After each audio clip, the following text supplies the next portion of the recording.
আবারও মাসের 1 তারিখ চলে আসছে, তো বাসার মধ্যে সমস্ত বাজারও শেষ হয়ে গেছে। 1 তারিখেও হয় বাসার মধ্যে সব শেষও হয়ে যায়, কিভাবে কীরকম হয় আমি বুঝি না। আমরা অত পরিমাপ করে কিনি না, তারপরও কেন জানি না মাসের প্রথমে কিনি আর মাসের শেষে একদম শেষ হয়ে যায় এভাবে প্রতিবারই।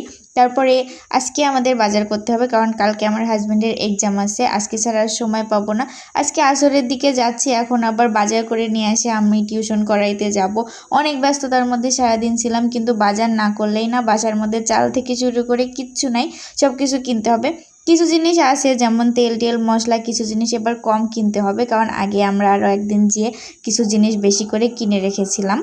তো যা যা লাগবে বাসা থেকে লিস্ট করে নিয়ে অনেকগুলো ব্যাগ নিয়ে গিয়েছিলাম, কারণ একটাতে আমরা মুদিখানার জিনিস কিনি, আর একটা ব্যাগে সবজি, আর একটা ব্যাগে মাছ মাংস। এবার মাছ মাংস কম কিনবো, কারণ মাছ মাংস আরও পরে কিনবো। আজকে শুধু 2টা মুরগি নিব, আর হাবিজাবি বাজার যা যা লাগে সব কিছু এখান থেকে নিয়েছিলাম। লিস্টটা ওনাকে দিয়ে আমরা ওখানে বসেছিলাম, উনি সব কিছু যা যা বলেছি দাদা দিয়ে দিছে। এত লিস্ট করে নিয়ে যাই, তারপরও কেন জানি না কত জিনিস বাদ পড়ে যায়, মনেই থাকে না, লিস্টে লেখার কথাই মনে থাকে না। তারপরে আমরা গিয়েছিলাম মুরগির দোকানে, ওখান থেকে 2টা মুরগি নিয়েছি। তারপরে কিছু কাঁচা বাজার দরকার ছিল। ঢেঁড়সগুলো এত কিউট দেখতে লাগছে, আমার তো মন যাচ্ছে সবগুলো নিয়ে যেতে। ঢেঁড়স খেতে আমার এত ভালো লাগে। তারপরে ওখান থেকে লেবু নিয়েছি, আরও অনেক কিছু নিয়েছি। এই তো আমরা বাসায় চলে আসছি। এখন আমি টিউশন করাইতে যাব, আমার কাছে সময় নেই, এই জন্য আমি মুরগি এখন আর কাটবো না, অমনি ফ্রিজে রেখে দিলাম। পরে বের করে কেটে প্যাকেট করে রাখতে হবে, কারণ এখন আমার হাতে একদমই সময় নেই। চলো তোমাদের সাথে শেয়ার করি আমি কি কি কিনলাম। 25 কেজির 1 বস্তা চাল নিয়েছিলাম।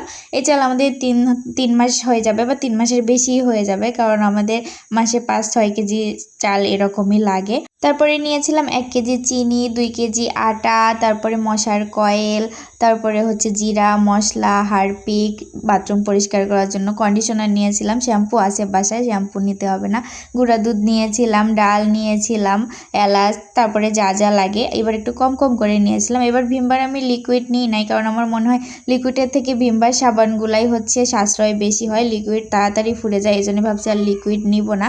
তারপরে 2 কেজি মসুরির ডাল নিয়েছিলাম, আর কিছু সবজি নিয়েছিলাম। এই দেখো অল্প কয়েকটা সজিনা নিয়েছিলাম, কারণ আমরা 2 জন মানুষ, আর সজিনার যা দাম।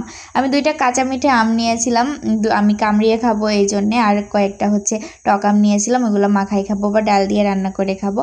তারপরে কলমি শাক নিয়েছিলাম, কলমি শাক আমার একদমই পছন্দ নয়, তবে ডাক্তার আমাকে খেতে বলছে, এই জন্য ইদানিং রেগুলারই কলমি শাকটা বেশি কেনা হচ্ছে। তারপরে 2 কেজি আলু নিয়েছিলাম। এই তো আজকের বাজার আমার এইগুলাই। অনেক কিছুই বাজার করেছি, তারপরও মাসের 15 দিনও যাবে না দেখবো শেষ হয়ে গেছে।